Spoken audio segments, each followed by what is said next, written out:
there's going to be two different ways that you can participate in the webinar today. So one of them would be for you to raise your hand so I can unmute you. We have a number of people online right now, so if everybody spoke or if everybody's microphone was not muted, it would be really, really crazy. So one way to do it is to raise your hand. So can you raise your virtual hand to show me that you know where to raise your virtual hand? Many of you are, I can see based on the names, are NGOL webinar veterans, so that you're going to be able to know what we're doing here. Right? I see Carol, Cynthia, David, Harold, Judy, Kanchan, Catherine, Kathy, Latanya, Laura, Linda, Lucia, Mark, Sandra, Cindy. Is that how you pronounce your name? I hope I'm pronouncing it correctly. Okay. So the other way to do it is for you to use that question section that I just asked you to do. So why don't you take a second to type in that question area where you're participating from today?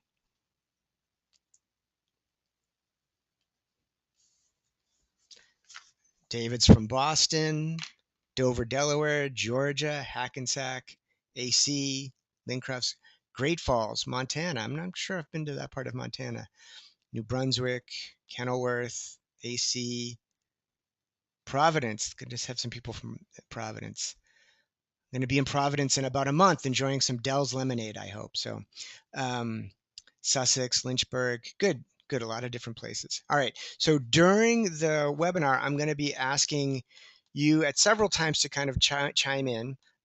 In previous webinars, what we've done is we've had the co-facilitator kind of read those out loud to kind of break up the audio quality. So unfortunately, you're going to be hearing nothing but my voice for the next hour unless people chime in. Okay, so the idea of today's webinar is thinking about adult learners and 21st century technology and what kind of skills should we be developing. Now, this is a rather large topic, so rather than trying to be exhaustive, what I would like to do today is review some sort of larger ideas, talk about some of these concepts, and then think about what that might mean in particular for adult literacy education. And so there's going to be several points during the webinar where I'm going to ask you to chime in with your own experience. Okay. So just as background,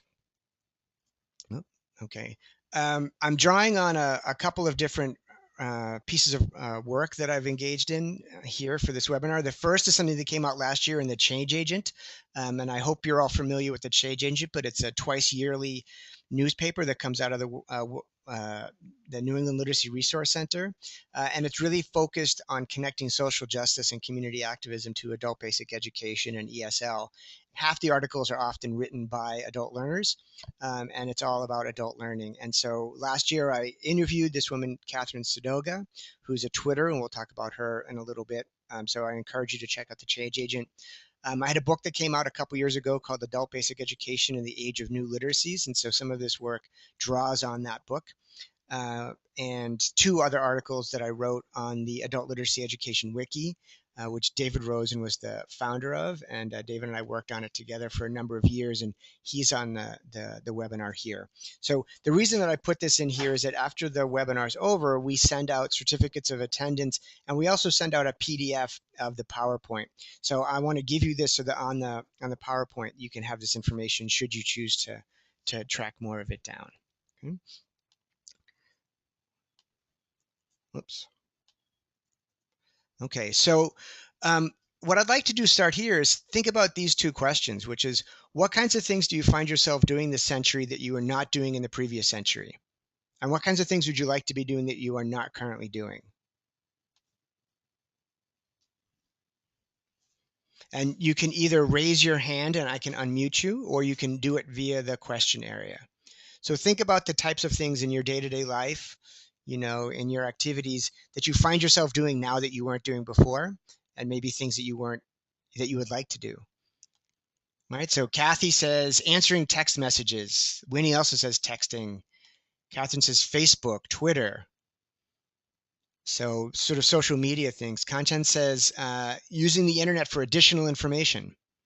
Okay. Okay. Oh, you lost my volume? Texting, using Facebook, doing webinars. Okay.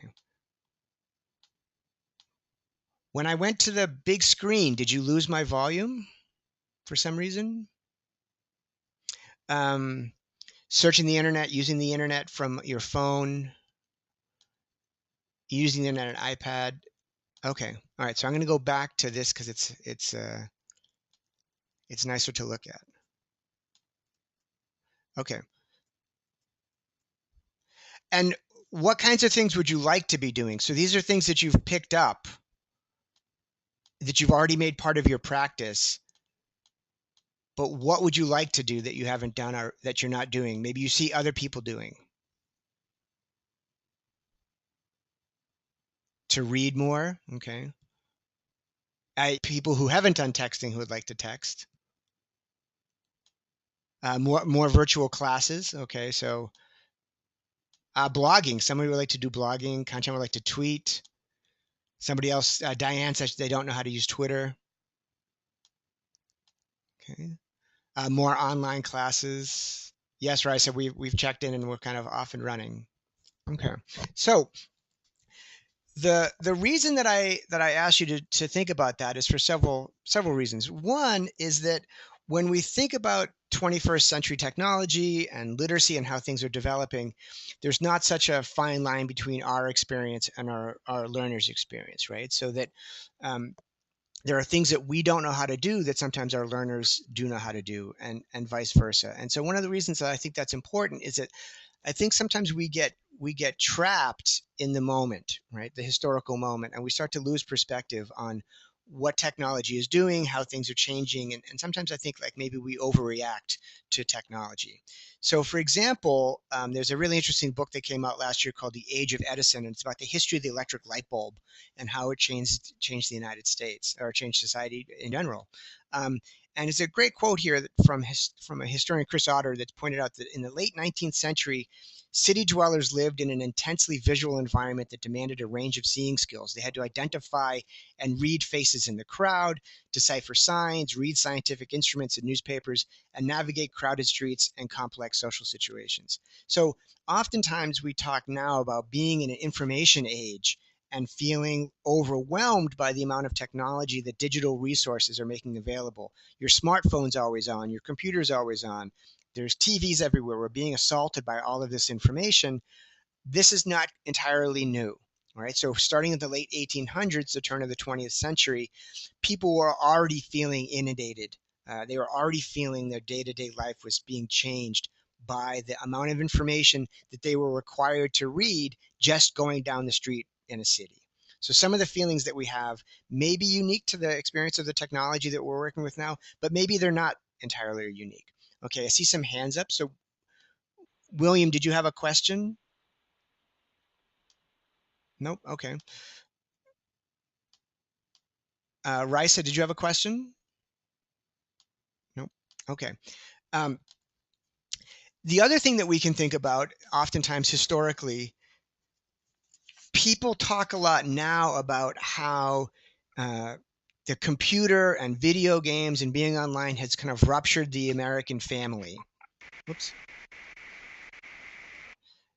How the computer has ruptured the American family, and that everybody's on their own devices in separate rooms. And in the Age of Edison, they have a really nice description of how this happened with the birth of electric light bulbs being in every room. So it used to be that the whole family was gathered around a single lamp, an oil lamp or tallow lamp, and the family, read together. They had conversations, they darned socks together, all the things that we think of people doing in the past.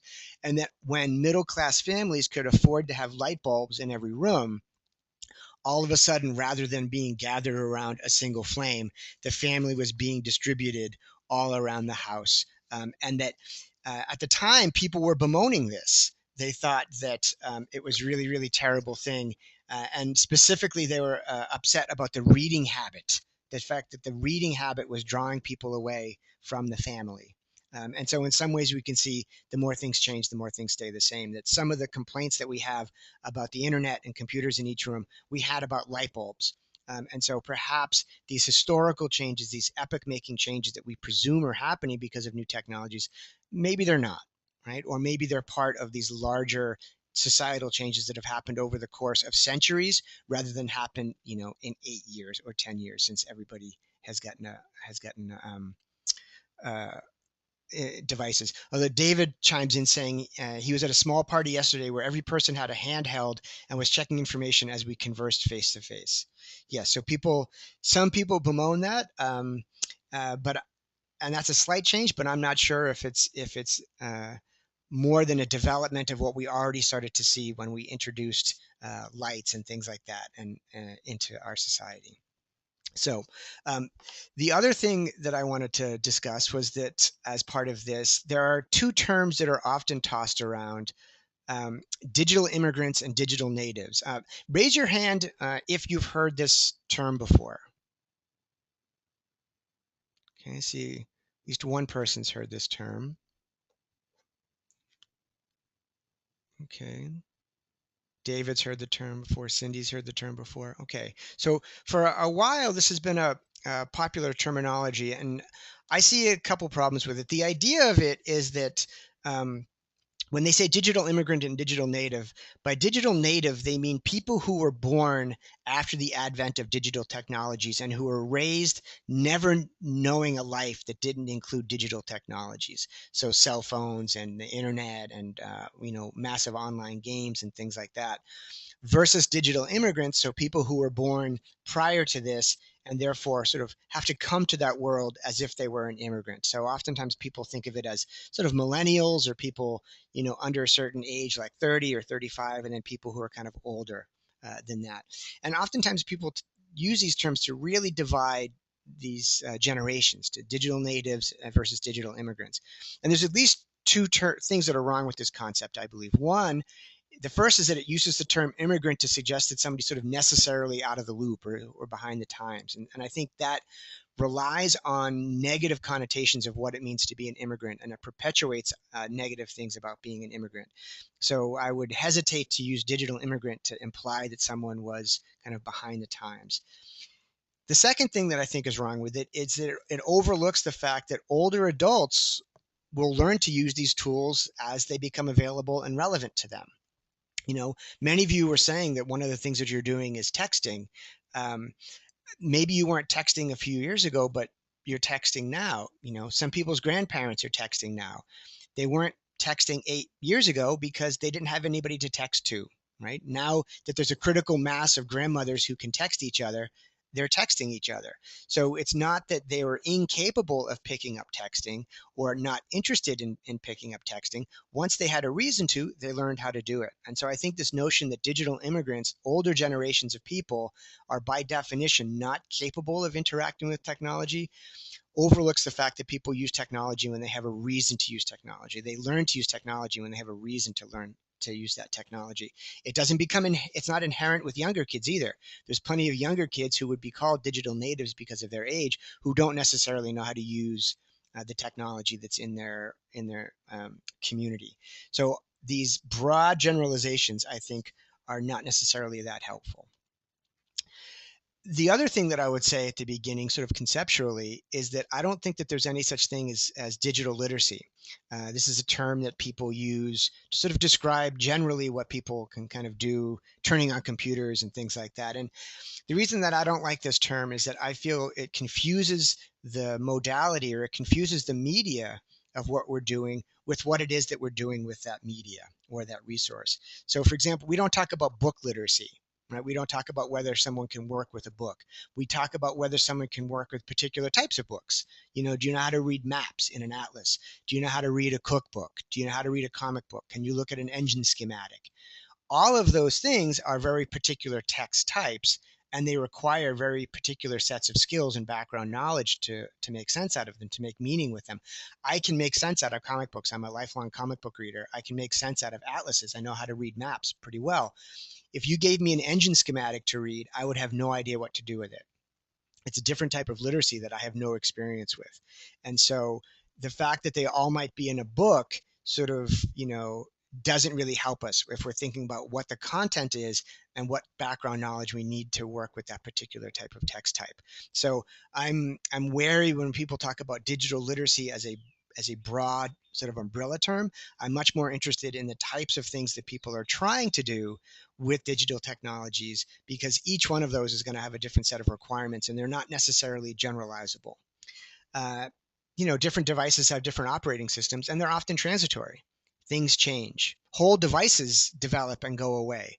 So if we're talking about kind of a generalized ability to use technology, technology is always changing in particular ways. So rather than speaking in broad general terms about digital literacies or computer savvy, I'm much more interested in what can people do with particular devices.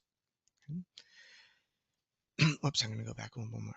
Okay. So, for example, one of the things that we can think about nowadays when it comes to adult learning, uh, Colin Lankshear and Michelle Knobel are they're literacy researchers. They're famous for researching what they call new literacies.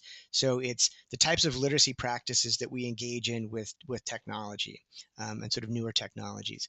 And one of the things that they say is that is really promising and is a developmental step in education and how we learn is these three aspects of new technologies. One, that it allows us to sort of be self-directed in our learning. So we can create our own curriculums, which means that we have to help our students to understand how to really take advantages of the affordances of these technologies. How do we help them identify what it is that they're interested in? How do we help them identify effectively and safely the types of materials that they want to study? But because we do have access to greater amount of materials than we've ever had before, we can be much more self-directing in our learning. We can also be self-selecting. So we don't necessarily have to go to a school. We don't necessarily have to go to a program.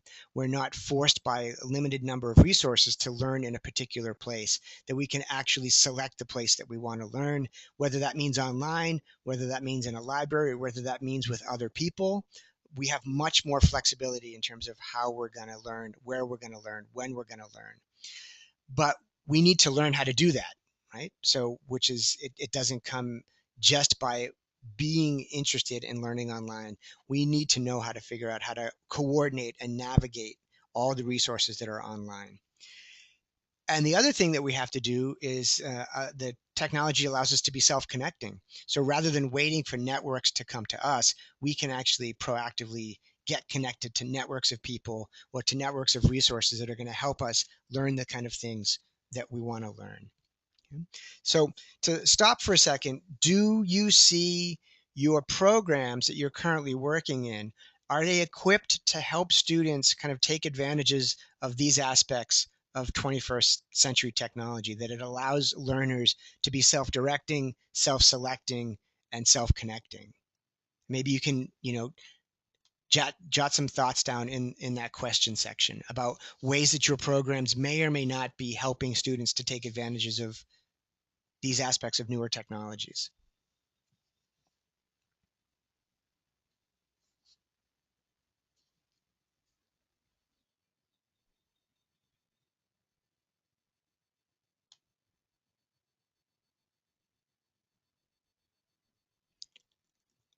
And I'm hoping by the relative silence on the question area that means that everybody's deeply engrossed in thought and that nobody's thinking that their programs aren't doing anything along these lines.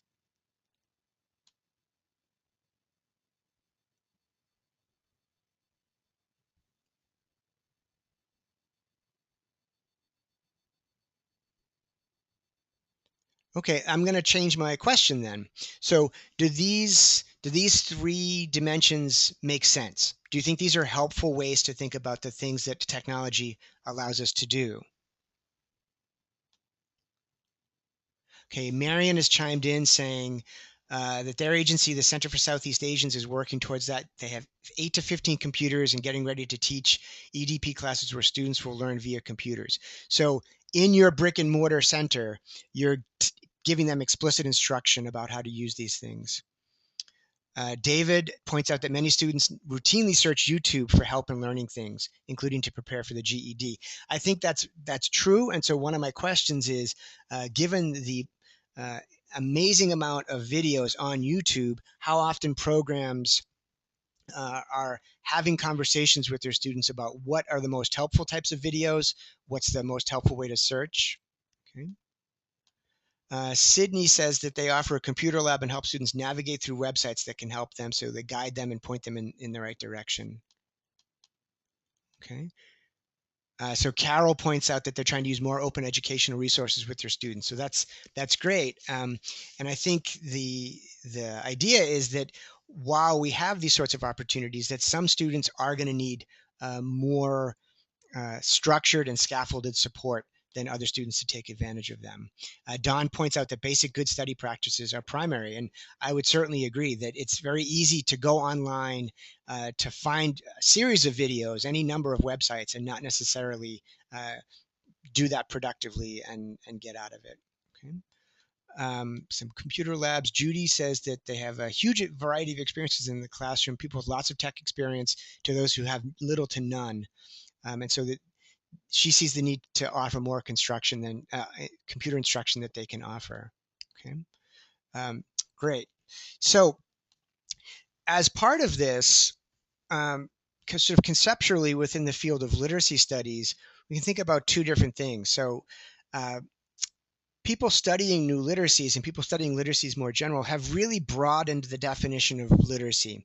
And so rather than it being kind of reading words on a page now, it really means ways of communicating through different texts. So for some people, that's written words. For other people, it's images, could be a still image, could be video. So people studying literacy nowadays have really broadened literacy to mean sort of any controlled and intentional use of text to communicate something with a broad sense of text. So, and even beyond that, you hear, computer literacy, health literacy, emotional literacy, and all those literacies mean some sort of understanding, right? And some sort of understanding of the topic and some ability to communicate your ideas within that topic.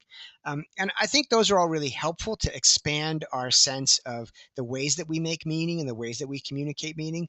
But I also think that it risks losing what it means to decode words on a page, right? That's a very particular thing, and decoding words on the page is not the same as communicating via sending an Instagram with a photo on it, which has its own rules and it has ways that you can do that effectively. But decoding words on a page is a particular type of literacy. So in my own work in the past, I've really worked with some colleagues to talk about print literacy. So we try to really focus on this aspect of literacy, decoding words on a page or a screen, and what does that mean? And so for a lot of us, we have students that are really focused on developing their print literacy skills. So the sort of new literacies that look at multiple texts is really helpful, but we're also still working at the level of making sure that our students have really, really strong senses of print literacy.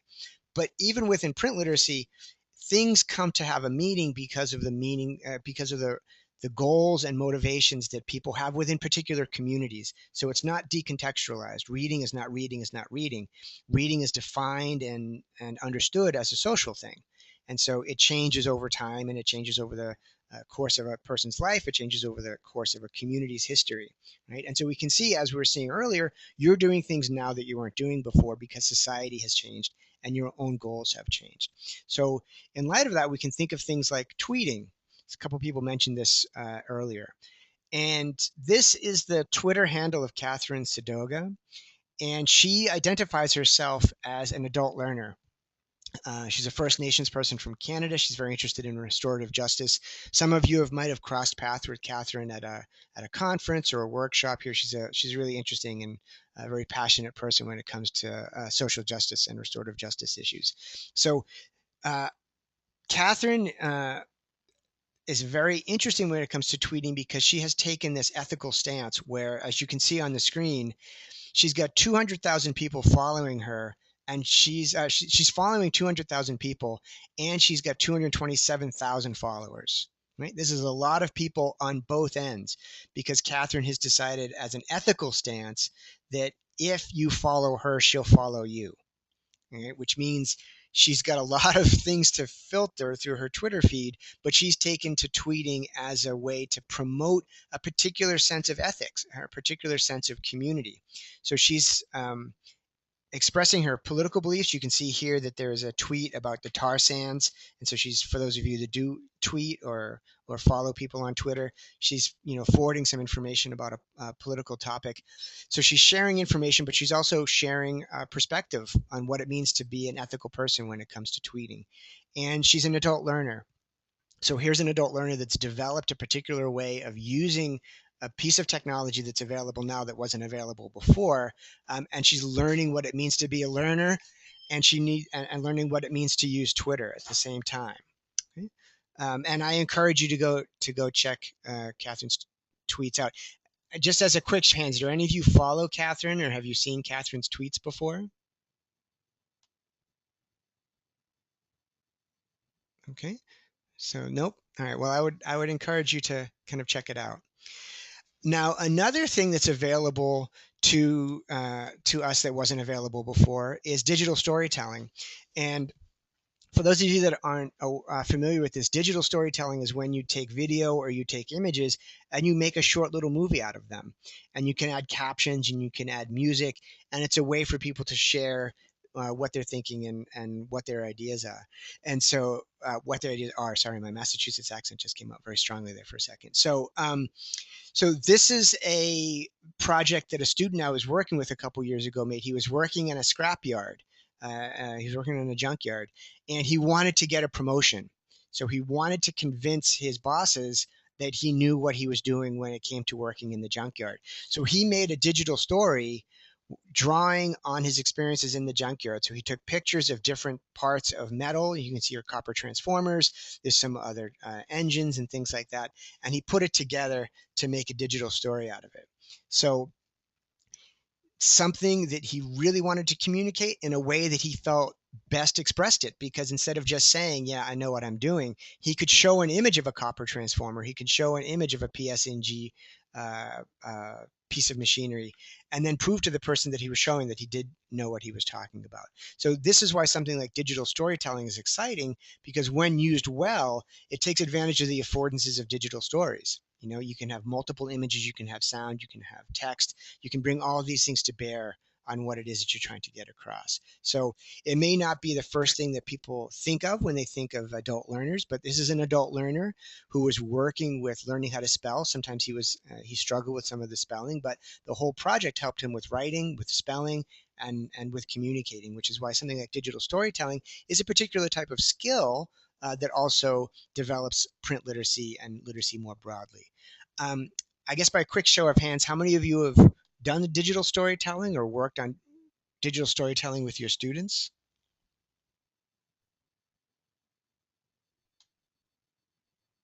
Okay, Elizabeth has, Catherine has, Kathy has. Okay, Diane says she hasn't, but she's wanted to. Okay, I really encourage you to try it out. It's very straightforward nowadays. Most of all of the computers have built-in cameras. Um, We did this one on Movie Maker, which used to cost money, but now is free. You can download it if you're on a PC system in a program. If your program has Macs come preloaded with iMovie. I prefer iMovie. I feel like it's a little bit more robust than Movie Maker, but Movie Maker is perfectly fine. Okay.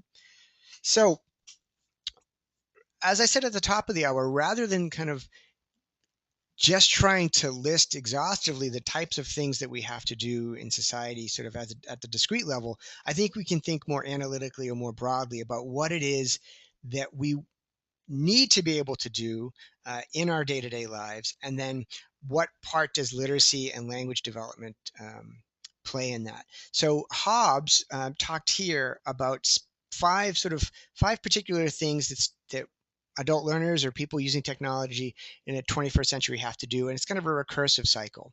So they mention here, so the first one is access. So finding and using media and technology and sharing and appropriate and relevant information with others. What I like about this is that the access here is explicitly communal. It's not just individualized, but the idea of access is helping others access things as well. The second step is analyzing and evaluating it. Once you've got the information, can you comprehend it? Can you use critical thinking to make sense out of it? Checking it for its veracity. What are you going to do with that information? The next stage would be creating. So creating a message, creating a project, thinking about who the audience is, how are you going to compose it? After you've done that, kind of reflect on what it means, what's your ethical principles, like Catherine does when she's tweeting, what's your social responsibility, what does this mean? And then acting. So working individually and collaboratively to share these information, to solve these problems for our workplace, our family, our community, the nation. So really, really broadly.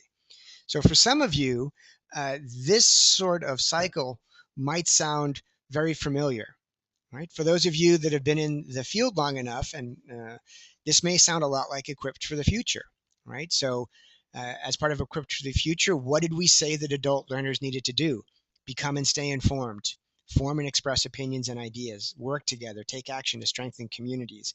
And as with Equipped for the Future, the idea is to have these generating themes, and that within those, we can figure out what the particular skills and resources are that people have to be able to control and navigate. So let's think then about these particular areas. What I want to do for the next few minutes is to walk through these stages to think about what it might mean in concrete terms for the types of skills that we want our learners to be able to develop. So for example, when it comes to access, which we're saying is finding and using media and sharing appropriate relevant information. This is what I think, just 5 simple things that we all need to be able to do as part of access. One is choosing an appropriate device, right? So what do you want to be working on? Do you want to be working on a desktop, a laptop, a phone, a book, whatever it might be? So what it is that you're going to be looking at.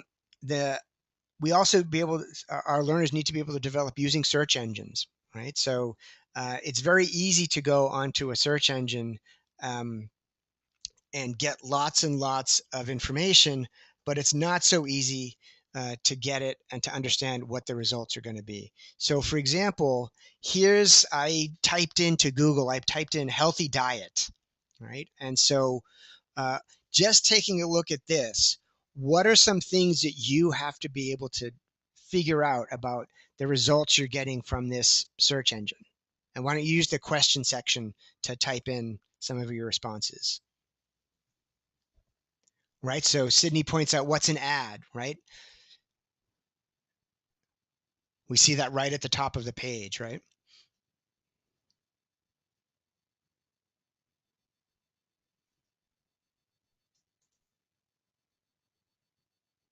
Right. So what are the advertisements and what are the information articles, right? So to be able to differentiate between these things, Veronica wants to know if it's a credible site, what's reliable information. All right. So we see here the 3 that I have selected. It's Wikipedia, WebMD, Help Guide, and this ad that's right on the top. So I'm not sure if any of you have gone to WebMD before. WebMD has some useful information, but it also takes ads, right? And it has information on that site about how people can advertise for them. So we have to be able to figure these things out. Okay? So the other thing that you can see here is that I typed in healthy diet, and how many results did I get? I got 262 million results. So I'm clearly going to need to narrow my search terms if I have particular questions. Okay. So these are the types of things that we need to learn when we're working with search engines. I've seen people type in to, ask.com very, very specific questions and not understand why they don't get the answer. So, a question like, why is it that some people don't believe in climate change and they expect there to be one answer for that, as opposed to, shaping a search term that's going to get you the multiple perspectives? Okay. So the other thing that we have to do when we're thinking about access is saving documents. So once you've gone online and you're starting to search, how do you save the documents that you get? And how do you save them efficiently? Probably all of us have seen learners, family members, friends who have desktops that are full of documents. They're covered with documents that they've downloaded. And when it comes time to try to find them, it's very difficult for them to do that. So how do you download documents? That's the first step. But what do you do with them once you download them? How do you organize them? Right? So this is an issue. So Babette suggests taking an information literacy course or class, right? So we have to know how to do these things. So we have to be able to search effectively. We have to organize the information that we download productively. We also have to bookmark effectively, so if you're on a public computer or if you're on a private computer, how do you bookmark? And then how do you efficiently forward materials? If we're thinking about access as a communal thing and not just an individual thing, how do you forward something so it's not forward, that the email has 16 things before it gets to the actual text that you want to share? So just from thinking about it for a little bit, those are 5 things that I believed our learners and ourselves would have to be able to do to really uh, demonstrate that we have the ability to access things. Are there other things in this vein that you think that we have to help learners to develop, and then maybe ourselves to develop as well?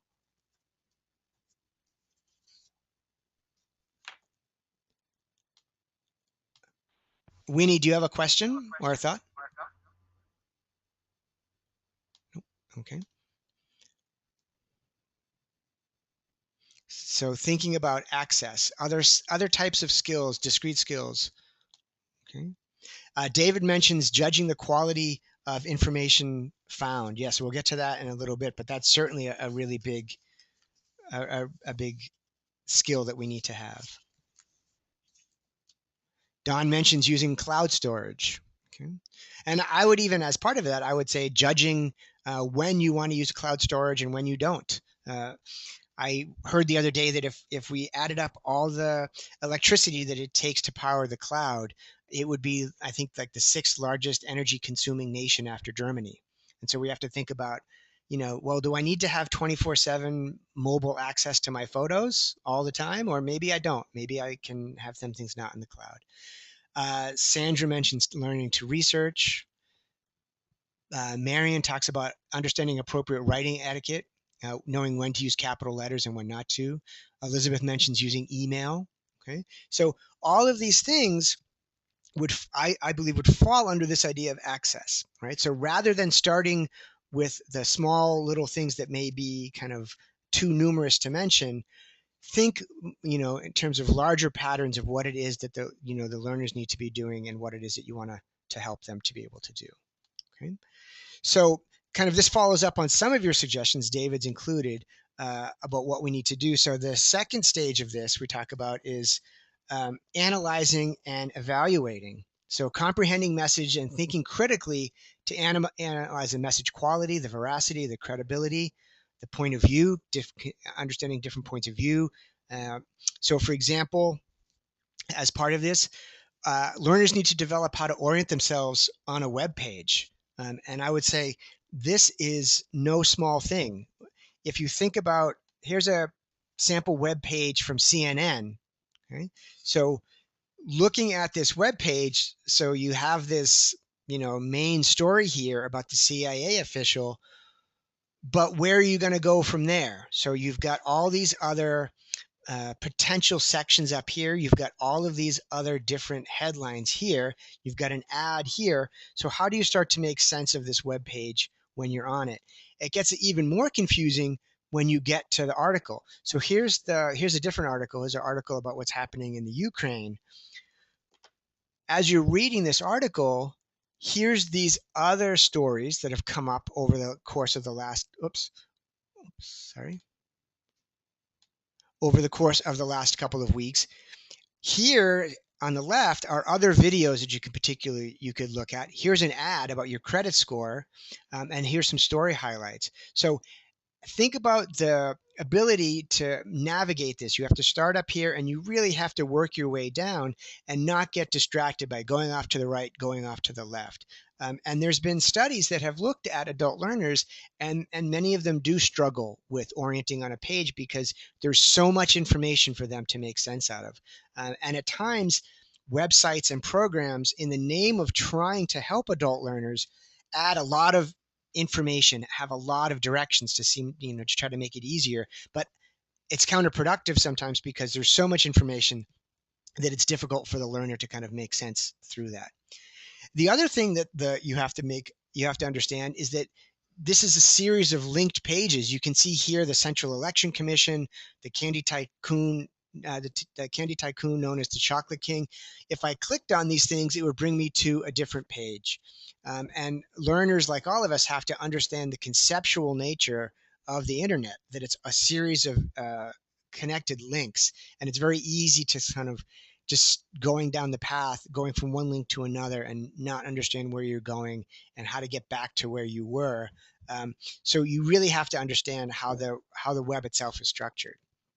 So orienting yourself, understanding how the web is structured largely, and then things that we carry from traditional print literacy. You have to understand author bias, and you have to understand how you're going to triangulate, right?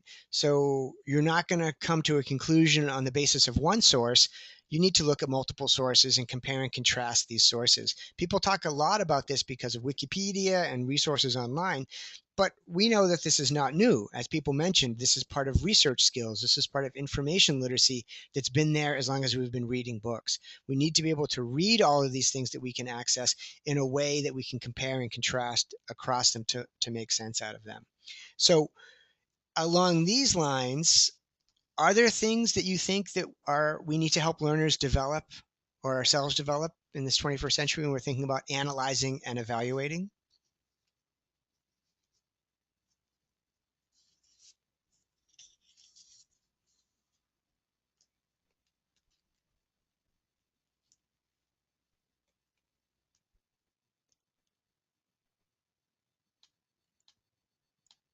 Sandra, did you want to say something?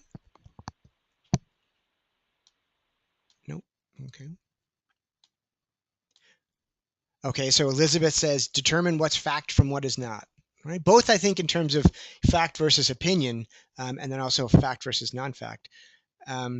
David mentions a degree of confidence scale, right? So when you're reading something, how confident are you in what you read?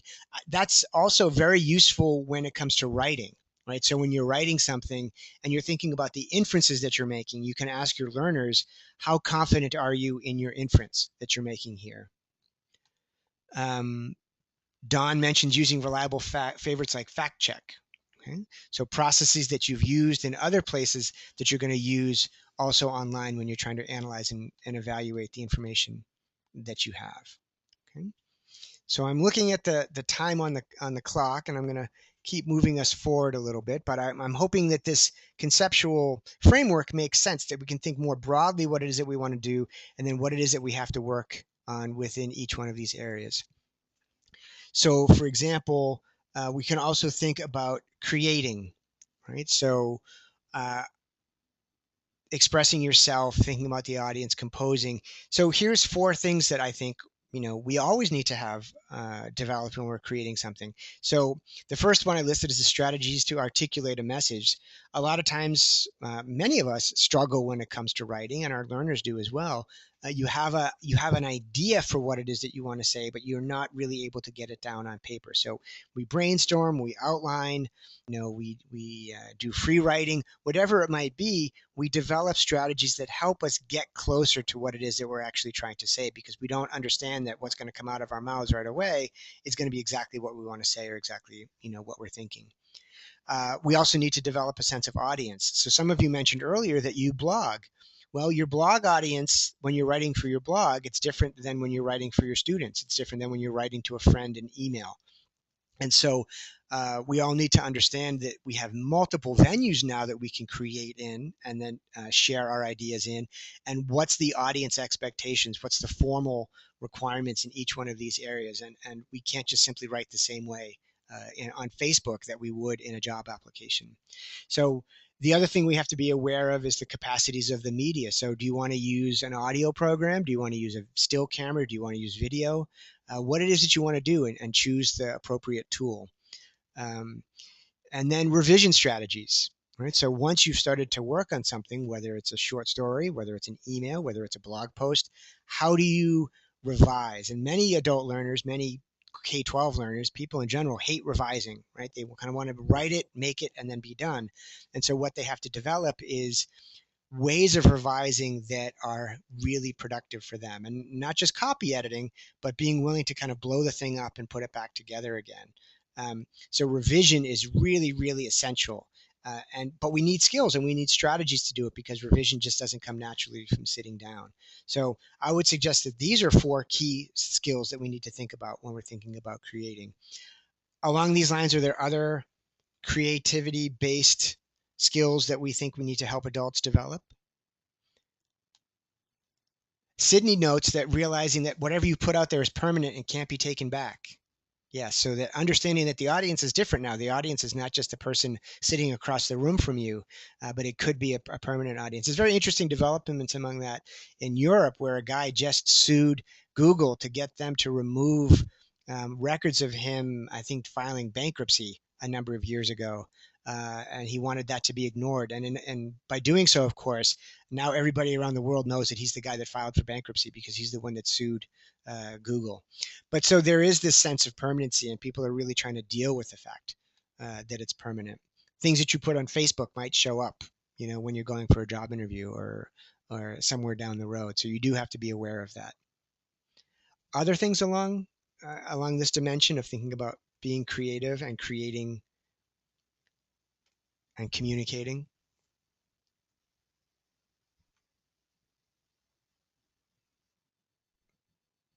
Okay, so I'm going to move on to the next one, which is reflect. So here we're thinking about you've gotten some information, you've processed it, you're thinking about it. So what does that mean to you? What does it mean to your identity? What does it mean to your experience and your behavior? So one thing that we need to develop, learners need to develop, is textual connections. And this is not new. This comes from reading comprehension for generations, right? That learners need to be able to make text-to-self connections.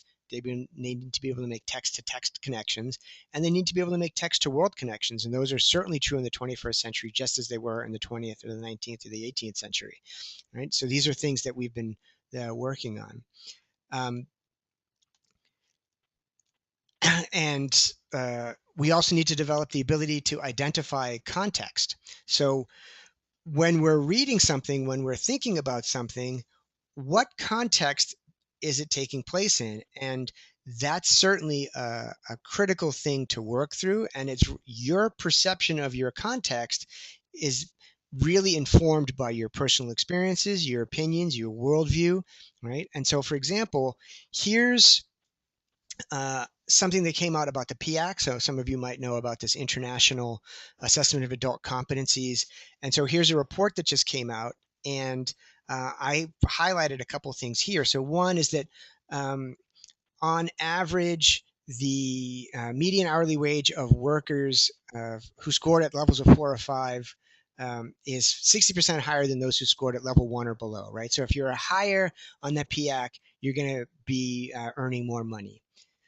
It's probably not surprising, right? So then in the third bullet, countries with lower skill levels risk losing competitiveness as the world economy becomes more dependent on skills. Okay, so my take on this is that the context is entirely different than what they're saying. My context that I see this report coming out in is a world economy where companies and industries move from one country to another, not because of competitiveness of the workers, but because of how much they're going to be paying the workers. So it's not that U.S. economy left U.S. and went to China, and then from China to Vietnam, and Vietnam to Malaysia because of the skills of the workers. They left because of the workers' pay demands. So here, when I'm reading this PIAC result, I have a completely different understanding of what the context is than the person that's producing this. So my critical reading of it is informed and helps shape my understanding of what the context is. As below, here in the health section, people with low skills are 4 times more likely to have poor health, 2 times the national average. Certainly, we know in lots of surveys about the connection between low literacy scores and low health outcomes. And that's a really important thing to keep in mind. I would also say, well, this is within a context where we don't have universal health care. right? So in other societies where there's universal healthcare, some of the outcomes are going to be a little bit different. So when I read this, I bring my particular understanding of what the context is. You may have a different context. Of course, you're going to have a different context. We all have different contexts in mind. But as readers, we have to be able to identify what we think the context is. Similarly, we have to be able to pose problems. So, what do we think the problem is? Rather than simply responding and giving an answer to what we think the problem is, we need to be able to identify and articulate what we ourselves think the problem is. Okay. David mentioned prior to the for the previous one about creating in the movie Chef, the protagonist replies to a food critic in what he thinks is a one-on-one, but it's a tweet. It goes to thousands of people. So right, so you think you're hitting reply to one, but it goes to reply to all, and your sense of the audience has misled you to share something you might not want to have shared. Okay, so along these lines, so in terms of reflecting, are there particular skills that you think that adult learners and ourselves need to develop to be able to productively and reflect as part of being literate in the 21st century?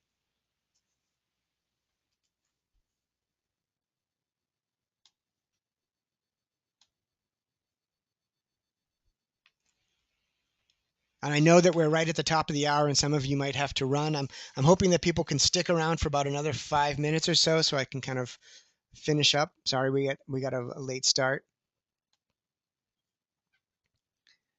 So, other thoughts on reflecting?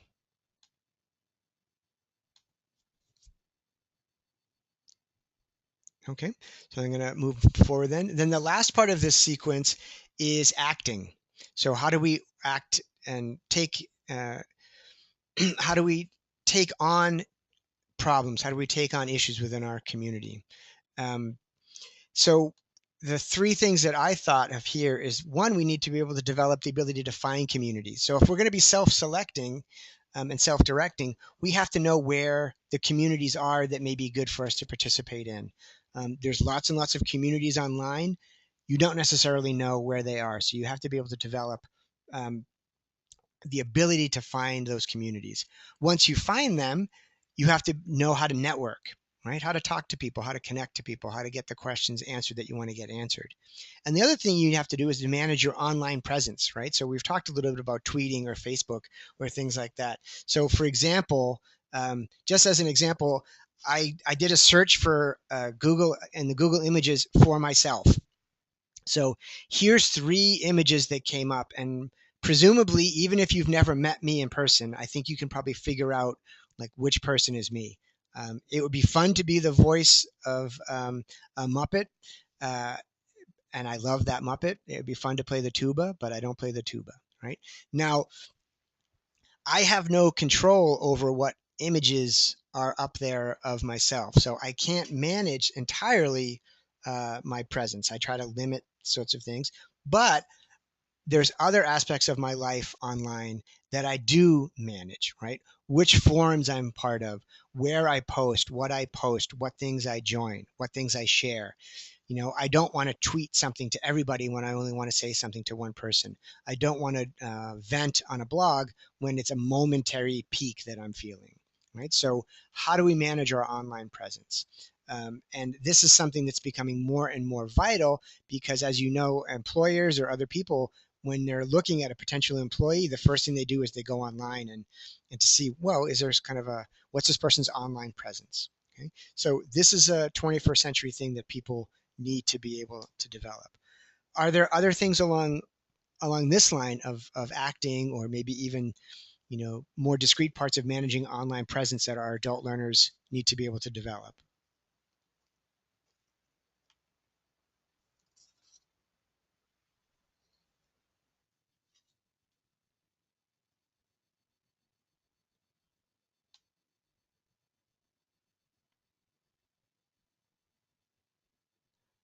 Okay. Since it is the top of the hour, I'm going to move forward. So, given this idea of what we're going to be doing with technology, that we want our learners to be thinking not just in terms of, can I turn this device on or can I find this screen, but if we're thinking about what it is that they want to do in the world, what it is that they want to accomplish with technology, these are the types of things that we need to have our students develop. These are the types of skills that they need to develop. So what does this mean for teachers?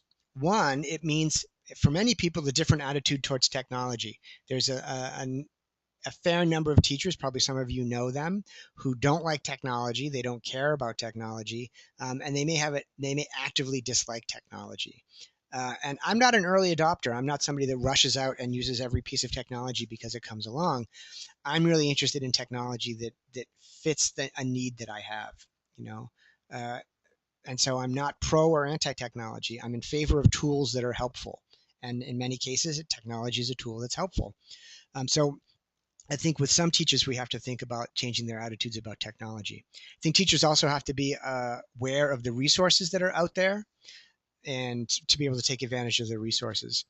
The other thing is I think that teachers need to develop new practices. So I was involved in setting up the Adult Literacy Education Wiki 10 years ago or so with David. And for those of you that have gone there, the idea of the Adult Literacy Ed Wiki, like Wikipedia, is a way for a community to come together and share resources, to share ideas. One of the things that happened when we were doing the wiki was that everybody was very invested in building the wiki and in sharing information, and they would create pages with information, but nobody would edit each other's pages. Nobody would collaborate at the page level. So we had a collaboration at the project level, but we didn't have collaboration at the page level, which is the whole idea of a wiki, is that you can have communal writing, that people are going to be checks and balances as they're, developing their ideas. So teachers that I talked to said that they were afraid of messing other people's pages up. So they were bringing traditional ideas about writing into a wiki and therefore not taking full advantage of the wiki. So we have to think about new ways of using the technology and not simply using what we had. So what do we have to do? So moving forward, what types of skills should teachers be developing for themselves? And Elizabeth's already chimed in saying to put yourself in the position that you need to use the tech for real things. When we use tech, we learn it best. I completely agree that when we put ourselves in the situation of a learner and our learners, we understand it from a learner perspective and we can play around with it, and then we can really understand how to use it. Okay. Cindy talks about how to integrate the right technology for the results wanted. I think that's a really important point too. Some people will add technology to a lesson just for the goal of adding technology, but it doesn't really add anything to the lesson, right? So there's many things online that look like old-fashioned worksheets. I'm not impressed by them just being online, right? They weren't necessarily that helpful in class, and they may not be that helpful online. Kathy talks about thinking out of the box. Risa talks about, yes, being a student first and then a guide to learning it, right? So, a number of you talking about rolling up your sleeves and working with the technology. My colleague, Michelle Knobel, who I mentioned earlier in the hour, she's from Australia, and what she likes to say is mucking about. What we need to do is muck about. Roll up your sleeves, get dirty, play around with it, see what you can do with it, right? It may not work, it may work, right? So try things, kind of the do-it-yourself attitude. Flip up the cover and see what works underneath it. Okay? These are things I think that we need to be moving forward with. So thinking about NJAL, our role within New Jersey, for those of you that aren't even necessarily in New Jersey, some of our options moving forward, is future webinars on particular topics related to this. Potentially having study circles. A couple years ago, or 2 years ago, Literacy Volunteers of New Jersey, Jessica is in the webinar right now, managed to get some resources together so that we did a study circle where I think 6 or 8 teachers worked on tech projects over the course of 3 months. So rather than a one and done workshop, which we know is not the best way to change teacher practice, the best way to change teacher practice is to be in a cohort working on a project over a period of time. We need more study circles, right? We need more things where teachers work together in a cohort, location-based, school-based learning communities, and then identify a project or a question that matters to them at that school and then develop professional learning structures and activities around that particular question that they have, rather than something like this, which by definition is kind of a one size fits all. Teachers taking on the leadership and the direction of their own professional development. Taking that a step further, teacher research projects. So you have a question, you want to know what potential answers are. Rather than waiting for research to be sent to you, you actively conduct the research on your own. Teacher research often is really informative about particular learner populations and the things that particular types of students, particular types of things that teachers can do with them. So participate in things like webinars, study with other teachers, take projects on, and then roll your sleeves up and do teacher research projects. And we're hoping that NJOL and maybe some other places in New Jersey can take on some of these types of things moving forward. So I know we're well over the top of the hour now. Elizabeth had a question about the PowerPoint. Yes, we will be sharing the PowerPoint. And then Risa mentions learning appropriate computer programs without the use of the internet. I think that's important too. So to close, are there kind of last minute questions or thoughts you have either about the topics that I covered or about where NJOL can kind of move forward dealing with technology and thinking about 21st century skills?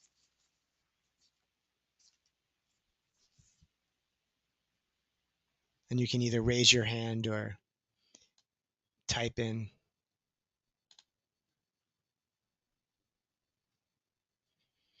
And as I mentioned, the email address for NJOL is njolmail@gmail.com. So if you have thoughts afterwards, you can communicate that way too.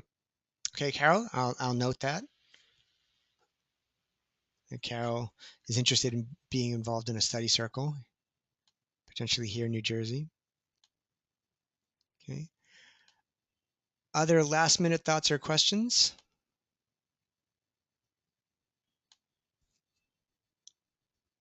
Okay. The hope is that probably within a week or so, we'll have this webinar archived up at the NJOL YouTube channel. For those of you that haven't been there before, we have, I think, about a dozen previous webinars archived up at the NJOL YouTube channel. So you can access that information there. They're not interactive because they're already recorded, but you can get a sense of what the conversation was like. Okay. All right. Any other last minute thoughts?